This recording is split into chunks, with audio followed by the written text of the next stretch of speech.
অধিকারকে বাস্তবায়িত করার জন্য একজনকে সামনে নিয়ে আসতে হবে একটা মাধ্যম, মানে আমি অনলি মানে একটা জাস্ট একজন মাধ্যম, মানে আমাকে জাস্ট রাখা হয়েছে। আপনারা সবাই দেখতেছেন যে বড় দাদারা সবাই করে যাচ্ছেন, আমি মানে আমাকে জাস্ট সামনে রাখা হয়েছে, এটা আমি বুঝতেছি, আপনারা সবাই বুঝতে পারছেন, সবাই আমরা একসাথেই এগিয়ে যাচ্ছি। আমি কিন্তু কিছু করছি না, আলাদাভাবে কিছু না, জাস্ট আমরা সবাই এখানে সমান।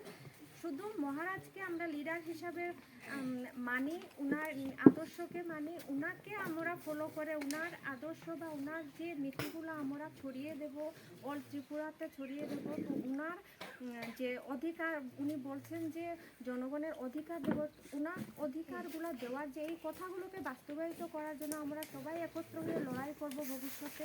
তো এইভাবে আমি আমার বক্তব্য শেষ করছি। তো নমস্কার। আর এই সভাটা তো শেষ করতে হবে, সভাটা এখানেই শেষ হলো, ছোট্ট সভা।